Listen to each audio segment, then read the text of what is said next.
तो यहीं पर सरयू की अविचल धारा प्रवाहित हो रही है, जो कार सेवकों के रक्त से लाल कर दी गई थी।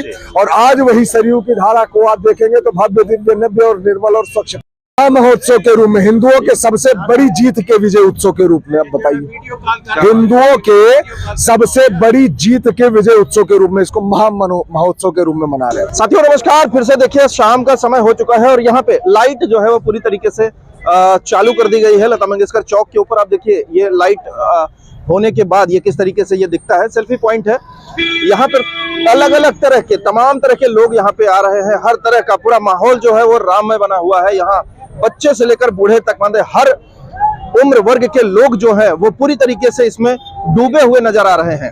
किसी से भी पूछिए, किसी से भी मिलिए, लोग पूरे दिल से जुड़े हुए हैं कहीं ना कहीं। और अयोध्या जो है, पूरा भारतवर्ष जो है वो राममय हुआ पड़ा है। और लोग जो है वो कहीं ना कहीं मोदी जी और योगी जी को बधाइयां दे रहे हैं इस काम के लिए। और जो लाखों करोड़ों हिंदू हैं, उनकी आस्था का प्रतीक जो भगवान राम है और जो अयोध्या है, आज वो उस पावन समय पे आके खड़ा है जहाँ पे कि जिस समय का लोगों को इंतजार था। तो हम दिखाना चाहेंगे आपको, इस तरह मेरे साथी से कहूंगा कि इस तरह भी दिखाएं। और ये देखिए वो पथ है जो कि मुख्य मार्ग है और इस समय लाइट जो है ऑन हो चुकी है। और अगर आप देखेंगे यहाँ पे तो इस तरीके का नजारा यहाँ पे दिखेगा शाम के समय में।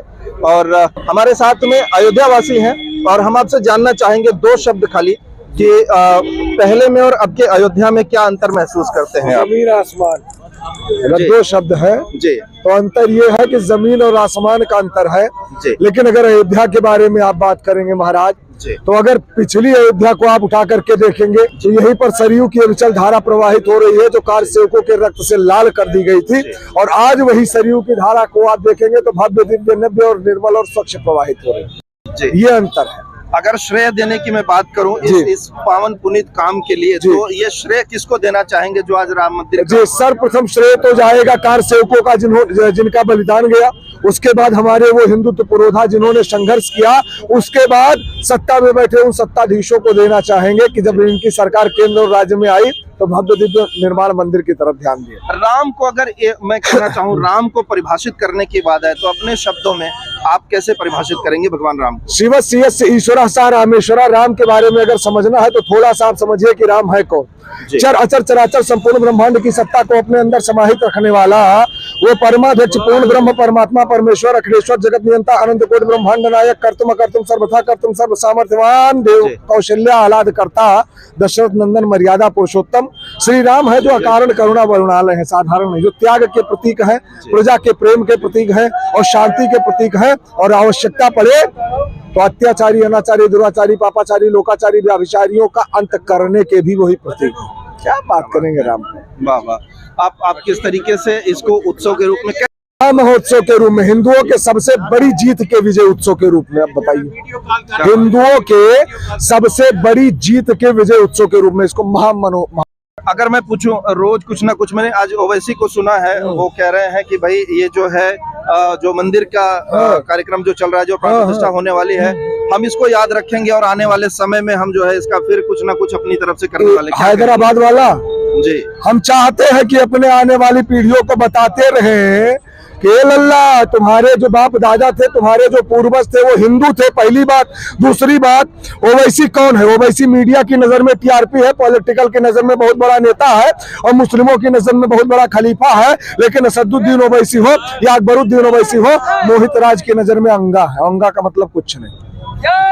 हैदराबाद में कार्य करोगे तो चलोगे और उत्तर प्रदेश पर उंगली उठाओगे तो ओवैसी सीधा रेले जाओगे। ये मेरा अहंकार नहीं है, गर्व के साथ कहता हूँ महाराज। अगर लाखों लोगों की भीड़ इकट्ठा करनी होगी तो लकीर का फकीर नहीं, 2 मिनट का काम है। सोशल मीडिया से लेकर के धरातल तक कोई भी देखेगा मोहित राज तो नाम में पर्याप्त है। क्या बात जी। चलिए, बहुत बहुत धन्यवाद आपका इतना समय देने के लिए। आप कहाँ से आए हैं? मैं उत्तराखंड से। उत्तराखंड से हैं? कब से चले हैं? मैं तो सर कल शाम को चला था। कल शाम को? मैं ट्रेन से आया हुआ है। ट्रेन। अच्छा जी। तो या इनविटेशन है आप या भगवान राम के जैसे दर्शन? हम तो भगवान राम के सन 92 से, जब मैं 14 साल का था, 15 साल का जी, तब मैं यहाँ आया था जी। तब से हम बराबर आते जाते रहते। अच्छा, दर्शन करने। जी जी। तो अब आप यहाँ पे कब तक रुकने वाले हैं? अब हम 22 तारीख तक रुकेंगे यहाँ। 22 तक है? जी जी। चलिए, तो आप देख रहे हैं किस तरीके से अयोध्या जो है वो भगवामय हुई पड़ी है। लोग यहाँ पे पूरा एक तरीके से डूबे हुए हैं इस माहौल में। तो बने रहिए साथ में हम, और पल पल की खबर जो है, पल पल का अपडेट हम आपको देते रहेंगे। और कल का जो उत्सव होगा, कल की जो तैयारी होगी, वो हम कल फिर आपको बताएंगे। तब तक के लिए नमस्कार।